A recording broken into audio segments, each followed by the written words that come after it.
बहुत सारे लोग पूछते हैं कि कंपनी का स्ट्रक्चर कैसे रखना चाहिए, प्राइवेट लिमिटेड बनाना चाहिए, पार्टनरशिप फर्म बनाना चाहिए। अम, तो बेसिकली अगर आप किसी आइडिया को स्टार्ट करना चाहते हैं, अपनी एजेंसी बिजनेस या फ्रीलांसर्स हैं, तो शुरुआत में तो आपको इतना नीड नहीं है कि आप ये लीगल कंप्लाइंसेस में फंसें। पहले देख लीजिए कि आप सच में सीरियस हैं और इसको कंटिन्यू करके एक एक बिजनेस में बनाना चाहते हैं, या एक या दो प्रोजेक्ट के लिए ये काम कर रहे हैं।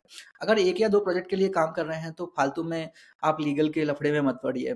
और अगर आप सीरियस हैं कि आप इसको परस्यू करना चाहते हैं और लॉन्ग टर्म में इसका प्रॉफिट बनाना चाहते हैं, तो जितनी जल्दी ही ये रियलाइज हो जाए कि आपके पास में अब बिजनेस ये स्टेबल रहेगा, कांस्टेंट वर्क आपको मिलता रहेगा, तो आप इसको प्राइवेट लिमिटेड में ही कन्वर्ट करें। इंडिया में प्राइवेट लिमिटेड के कई सारे एडवांटेज हैं, डिसएडवांटेज भी बहुत सारे हैं।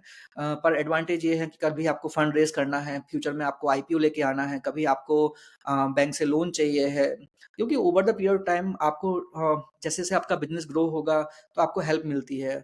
और साथ में जब आपका बिजनेस ग्रो होगा, आपको एम्प्लॉयज वगैरह के लिए ऑफर लेटर देने पड़ेंगे, तो उनके लिए भी एक आपका बिजनेस थोड़ा ट्रस्टवर्दी साउंड करता है। अगर कोई बड़े कॉन्ट्रैक्ट आपको लेने हैं तो कंपनी प्रेफर करती है कि आपका जीएसटी नंबर वगैरह होगा। डे वन में आपको ये सब नीडेड नहीं है, पर फ्यूचर में जब भी आप इसको स्केल करना चाहते हैं तो ये सब चीज़ें आपको लेनी चाहिए। अ, आप खुद करना चाहते हैं या किसी के कंसल्टेंट की हेल्प लेना चाहते हैं, तो मेरा एक रिकमेंडेशन होगा कि आप किसी रिलायबल कंसल्टेंट्स की हेल्प ले लें, उससे आपका टाइम बचेगा। जब शुरुआत में मैं पहली कंपनी रजिस्टर करा रहा था, जब कॉलेज में था तो पहली कंपनी रजिस्टर करा रहा था, तो मुझे बहुत सारे चक्कर लगाने पड़े। बाद में मुझे समझ में आया कि 2000 रुपए देके मैं किसी से करवा सकता था और 1 दिन में ही मेरा काम हो जाता।